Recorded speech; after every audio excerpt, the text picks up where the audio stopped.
Assalamualaikum warahmatullahi wabarakatuh. Bismillahirrahmanirrahim. Alhamdulillahirabbil alamin. Wassalatu wassalamu ala khatamil anbiya'i wal mursalin. Nabiyyina Muhammadin wa ala alihi wa sahbihi ajma'in. Asyhadu an la ilaha illallah al-malikul haqqul mubin. Wa asyhadu anna Muhammadan abduhu wa rasuluhu shadiqul wa'dil amin, amma ba'd.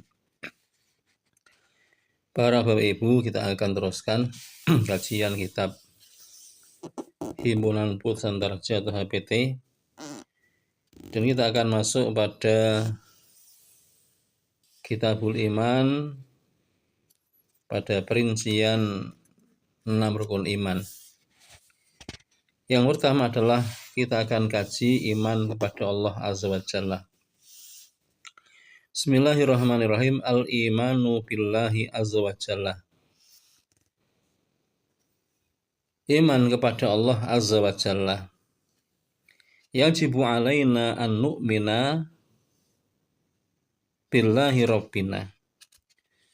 Wajib atas kita untuk percaya kepada Allah, yaitu Tuhan kita. Maka pada kitab ini dikatakan billahi rabbina, Allah adalah Rabb kita.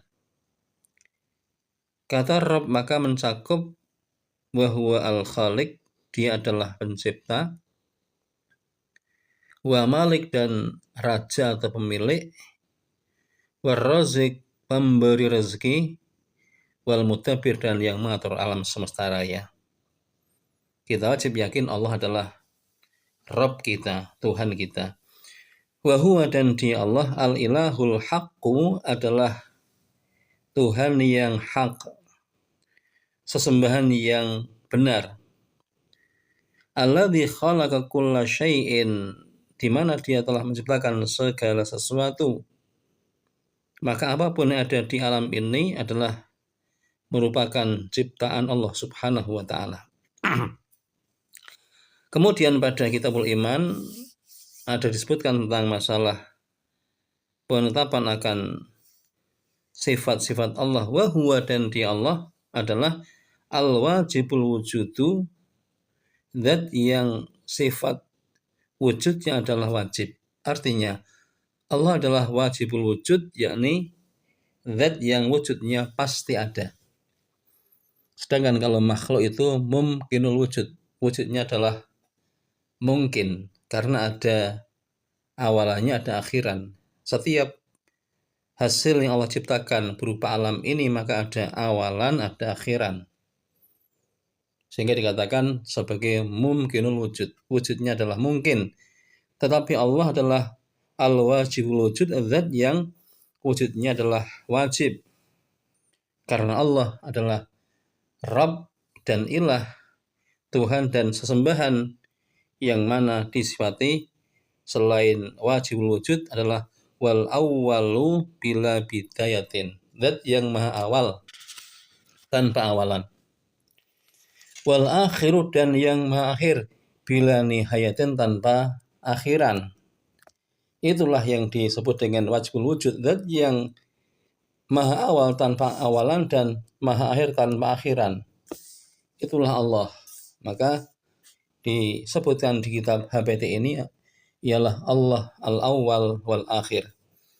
Wa la yushabbihu syai'un minal kainat, dan tidak ada sesuatu pun yang menyamai Allah dari makhluk ciptaannya.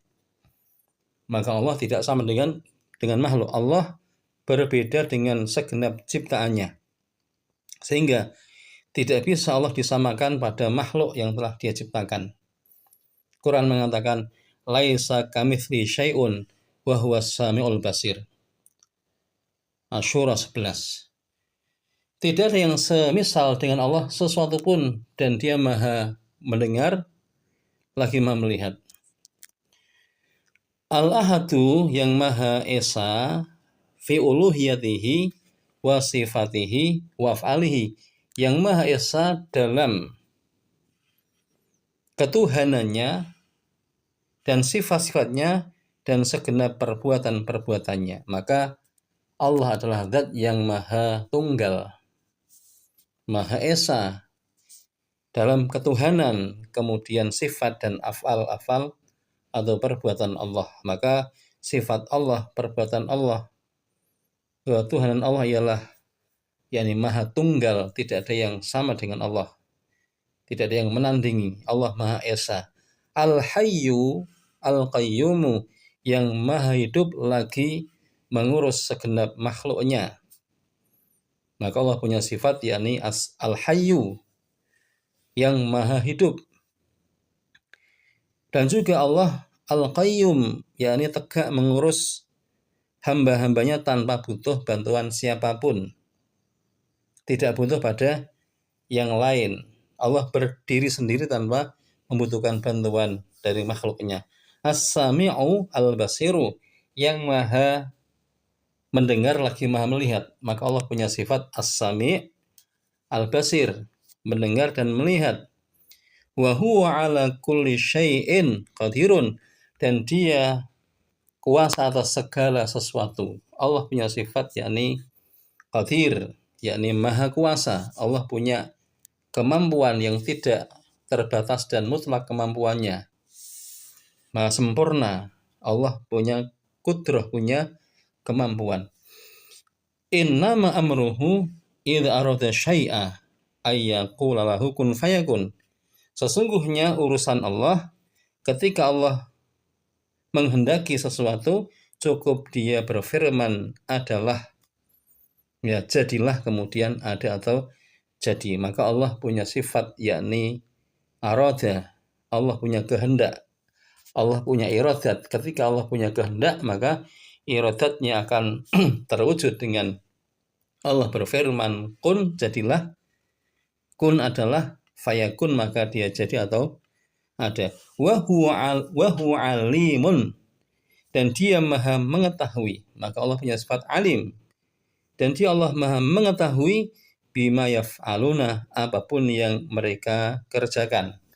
Maka segenap perbuatan hamba itu Allah mengetahui. Maka Allah punya sifat alim.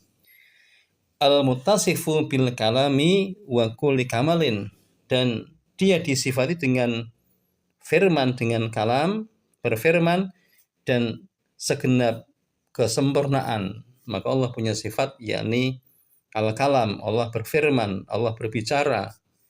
Allah berfirman pada hambanya lewat wasilah yakni Jibril, kemudian diberikan pada para nabi, maka menjadi yakni wahyu Allah, sehingga Quran ialah yakni kalamullah atau firman-Nya Allah subhanahu wa ta'ala.